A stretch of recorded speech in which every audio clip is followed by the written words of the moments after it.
Welcome back to the channel. This is a little bit of a different video today. So for those of you that tuned in expecting to talk mainly about Star Wars prices, you can skip over this video. I try not to bore you too much with economic stuff, but I figure I put out enough videos almost daily that it's okay to take a break every now and again to talk about some topics that a lot of the people that watch my channel ask about privately. I do get a lot of messages about it because I used to be an investment banker, okay? I used to do like stocks and mergers and acquisitions and public offerings and debt placements. This was the world I used to live in. I used to work 100-hour weeks. It was a terrible lifestyle. I hated it, so I got out of it. But I still follow it. I'm still an active investor.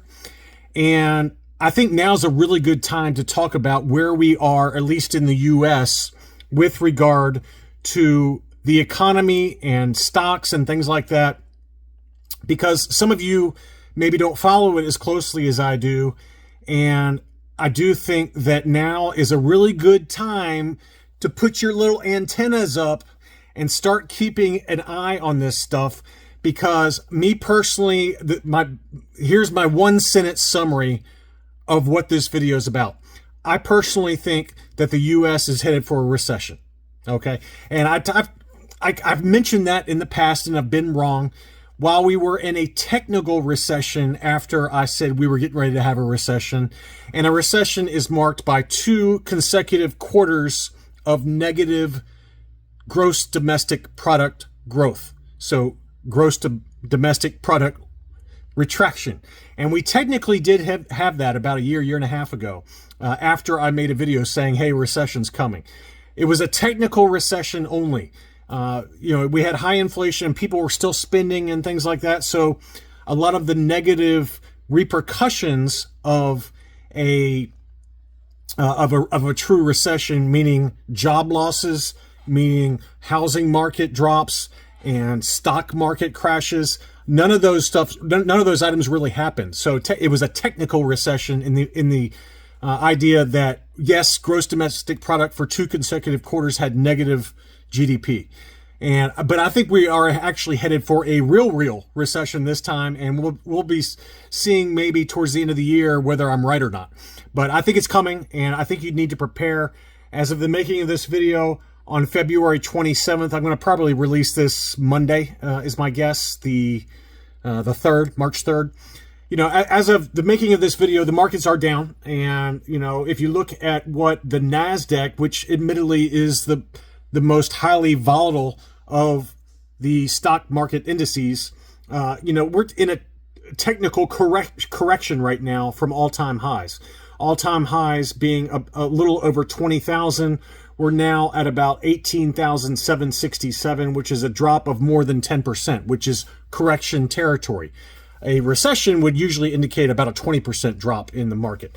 I think we're headed that way. I really do. And I'll tell you why as we start looking at all of the recent data that's coming out. One thing to keep in mind is to look at the yield curves. That's a big thing that usually does predict what's happening. If you look at the bond market and you look at the yield curves, the yield curve is getting pretty close to inverted, all right? And the risk is that the long-term yields drop lower than, or the yield, the 10-year yield gets below what the short-term yields are. So the 10-year yield right now is at 4.285%. I just bought another certificate of deposit for a 3-month security deposit where I'm getting 4.3%. So technically we're in an inverted yield curve right now, meaning that you're getting less of a return on a 10-year note per year than you are on an annualized 3-month note. That's called an inverted yield curve. And usually when the yield curve inverts, that is an early indication that a recession is coming. It's been right almost 100% of the time. And even the 1 or 2 times where it hasn't been correct, there was a technical recession, meaning GDP did drop. This just did happen fairly recently, an inverted yield curve. And we only had a technical recession, not a full-blown recession. I think a full-blown recession is happening. So that's something to keep an eye on. Look at the 3-month yield on a CD versus the 10-year yield. Right now, the 10 years at 4.285%, which is technically less than what I just bought today, which was a 3-month CD at 4.3%. So that's another thing to keep in mind. If you look at the Fear and Greed Index, this is something that I talked about in a video maybe a month ago, where if you look at how Bitcoin tracks, and I kind of look at the Fear and Greed Index not just for Bitcoin and cryptocurrency, but for the broader stock market, the broader economy as a whole. And Bitcoin has gotten hammered. All cryptocurrency has gotten hammered because people are taking risk off the table right now and putting it into safer assets because they see the writing on the wall that potentially we got a recession coming. Cryptocurrencies like Bitcoin are technically a high risk, highly volatile asset. And, it's dropped from about a high of 108, 109,000 per Bitcoin to now it's trading around 84 to 85,000. And as a result, the Fear and Greed Index, which is what this website tracks using a number of different metrics, not just the price. It looks at daily outflows and inflows into the market and into exchange traded funds related to cryptocurrency. When I did it last time, we were very solidly in the green, which is extreme greed. Look at what it's done since then. In the last month, it's gone from extreme greed all the way now to extreme fear. We're at a 10 out of 100 on the Fear and Greed Index, meaning that there is extreme fear in the market that we're going to see even further drops, not only in cryptocurrency, but also just in the broader market. And it's just a sign that people are taking their money out of these high risk assets and putting it into safe haven assets like U.S. Treasuries. So that's one, right? And what's really driving this? Well, I think there's a couple of things. If you look at what Trump is doing, and again, let's not get political in the comments. I don't care who you voted for. You shouldn't care who I voted for. This is not financial advice. Do your own research. All of those caveats, okay? But if you look at what Trump is doing, he's saying that starting on March 4th, he's going to be implementing those tariffs that he threatened to implement back in January. He held off for about 30 days. He's basically saying, I'm going to move forward with tariffs on items coming in from Mexico and Canada into the U.S. He's also putting a 10% tariff on China. How much of our stuff is imported from China? How many parts and things like that are manufactured in Mexico or Canada that are then imported in for final production here in the U.S.? A lot. If you look at what a lot of the U.S. automobile manufacturers have said, they can only ramp up so quickly U.S. production. It takes time to build factories, to hire correct people, to get those raw materials in, to start producing them here in the U.S.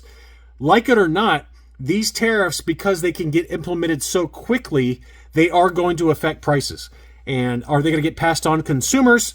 That's debatable, but that's probably what the market is looking at. They're saying that a lot of these short-term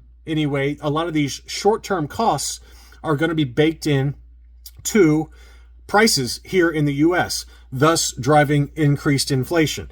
So apparently we're moving full speed ahead on March 4th with tariffs on Mexico and Canada produced items that are imported here into the U.S. And then, of course, China is the big one. We rely on a lot of our raw materials that go into houses and obviously finished goods from China. How many times do you see made in China daily? Food, all kinds of different things from Canada. All of those items are going to see tariffs, and it's going to be passed on to suppliers. It's going to be, all of these costs are going to be shared across a wide range of different entities that are involved in the supply chain for those items coming into the U.S. So that's coming. And, if you look at the February Consumer Confidence Index, which basically tracks how U.S. consumers are looking at the future, right? This one says it posted its biggest drop since 2021 in the latest sign of a slowing economy. So it's a huge drop that happened. It's the largest drop in about 2.5 to 3 years. And, basically what this says is that the U.S. consumer as a whole is not very excited about at least the short-term outlook for the U.S. economy. Well, guess what happens? Whatever the mindset is for the U.S. economy or for the U.S. consumer, it actually causes it to actually happen, because a good solid 75 to 85% of the U.S. economy is just people buying stuff. And if the U.S. consumer is hunkering down and preparing for the worst, consumer spending is going to drop. If consumer spending drops, that's 75 to 85% of the U.S. economy. That can cause a recession just because of the outlook. And this, in all fairness, this consumer confidence index, it does fluctuate quite a bit, okay? What is negative right now could turn positive next month. But when you have the perceived paper losses for a lot of people in the stock market or in cryptocurrency or whatever it is, they feel less rich. If you feel less rich, you might cut back on unnecessary expenditures like Star Wars collectibles, like that vacation. Maybe instead of going to Mexico or going to the Caribbean, maybe you just go to Alabama. All right. So it can lead to, perception is reality is what I'm trying to say. So that was a big one there. The weekly jobless claims, those numbers just came out today. The weekly jobless claims jumped to 242,000, more than expected in the latest sign of economic softening. Now, it was only above estimates by about 22,000. You got to remember that what's going on in Washington, D.C. right now, the government is going through DOGE, the Department of Government Efficiency. There are a lot of federal employees that are going to be laid off over the next 6 to 12 months. And the massive behemoth that is the U.S. government, picture it like the Imperial Army, the Empire, the cogs in the machine. It's such a bloated entity right now, and love it or hate it, the current administration is taking a chainsaw to the government. And what's going to happen is that there's going to be a lot of layoffs, not just within the government, but how about all of those contractors? How about all those suppliers? How about all of these charities? Everything else that is being affected by a reduction in future spending and future contracts by the government, all of that trickles down into outside entities. It's like a weird web that doesn't just affect government employees. It affects entities all over the place that have contracts or are directly benefited by huge government spending. So keep all of that in mind. Is that, are we at the very early warning signs of finally seeing cracks in the employment market? That's really what's buoyed the U.S. economy over these high inflation years, the last 2 years, is that there was no drop in the unemployment rate. And if the unemployment rate starts to tick up pretty significantly, it does start to affect other markets, namely housing. If you lose your cushy $300,000 a year job and you have $1 million house in Reston, Virginia, you're probably going to be selling. And we have seen a slight uptick in houses for sale in the D.C. and Northern Virginia area. And, as those contractors and everybody else all over the country, as they get axed because of the push for government efficiency to reduce spending in Washington, it can have a snowball effect on U.S. spending down the line. I think we're at the early stages right now. I really do. I think that it might not really take effect for a little time here, but as these firings really start to pick up, Trump's administration has already told every department head in the government, hey, get ready for mass layoffs. Mass layoffs means mass unemployment. Mass unemployment means it's time to downsize our house, sell our house, go somewhere else. So we can see that kind of effect. And speaking of the housing market, we're in a kind of a gridlock right now, right?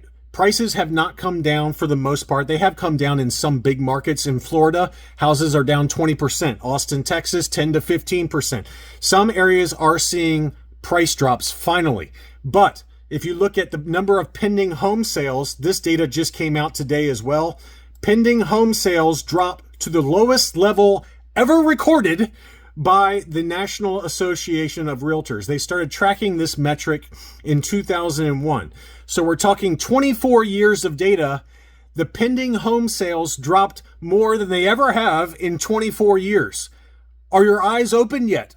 I think this data is starting to kind of congeal in my mind as to what's really happening right now. And I think that it's an early warning sign that we're going to see a slowdown in the U.S. economy. Now, is it going to slow down enough that we're going to see a recession?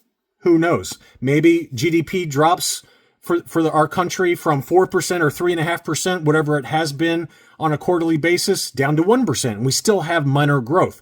But either way, I think a slowdown is coming of some sort. And if you look, so that's pending home sales, right? That's pending home sales for nationally. The lowest has been recorded in 24 years. If you look at the inventory of new homes, so this is just new home construction, and this information is courtesy of wolfstreet.com. I want to give credit where credit is due. If you are not subscribed to Wolf Street, you need to be. It's free. It's a free newsletter that goes out to your inbox, and his data covers everything from crypto to the credit markets to Europe to the U.S. consumer, which he calls drunken sailors. The housing bubble, the Federal Reserve, he covers everything, and it's free data. I highly encourage you to sign up for Wolf Street's website. It's run by a guy named Wolf Richter, ex-Wall Street guy, kind of like me, except he was probably higher on the totem pole. But he shows new single-family houses for sale, all stages of construction. So these are houses that are actively for sale without a contract. And if you look at the number of houses for sale right now, they are back to levels from the Great Recession in 2008. Look at this chart. I mean, it has been steadily going up. And the reason why is mortgage rates are still high and prices are still high. And so buyers are sitting on the sideline. They're not willing or able to pay current prices given the high mortgage rates. And sellers are still not willing to come down in price. What's likely going to happen? Unemployment is going to drive housing prices down because sellers will finally start to get desperate to sell, cash out all of those capital gains that they've got in their house that they bought 5 or 10 years ago, and take that money and live off of it until they find another job. That's likely what's going to happen. New home sales typically follow what existing home sales do because they have the ability to do that, to drop prices as needed or offer incentives, whether it's a mortgage rate buy down, whether it's, selections, increase premium selections, all of those things they can do. They have a little bit more flexibility with the prices, with the pricing on new home sales because they have a little bit more equity already built into it. But you got to remember, new home construction, a lot of that is tied to these imported steel and wood from Canada, from Mexico, from China, especially for aluminum and steel. So as those tariffs start to take effect, those prices have to get passed on to somebody. Either the new home builder has to take less of a price for their house. They're going to increase their prices in their offering and pass those import duties on to consumers, or some combination thereof. But I think if you look at all of this data, we're looking at the stock market, we're looking at the cryptocurrency market, we're looking at tariffs, consumer confidence, and then weekly jobless claims are up. And now if you look at the home sales data, it's in a really bad spot. All of these things give you a really good snapshot as to what is coming. And I only make this video because I'm trying to make the argument that a recession is coming. And for those of you that are in a precarious financial position, or if you are living paycheck to paycheck, you need to be prepared for it. Okay. And I think that for those that maybe spend beyond their means, live off credit cards, or spend maybe a little bit more than they should each month on these stupid collectibles that we love and buy, just be prepared for that. Maybe pare back a little bit. Maybe add a little bit to that emergency fund that you have, that 6-month emergency fund, ideally. A 3-month is minimum. A 6-month emergency fund is recommended. And that's how I try to live, and I would recommend for those of you out there. So Anyway, I just want to kind of do something a little different. I know it's not my usual video. I'm not trying to scare anybody as to, doom and gloom, but there's enough warning signs, there's enough red flags in my mind for the data that's out there and freely available to everybody that you need to be prepared.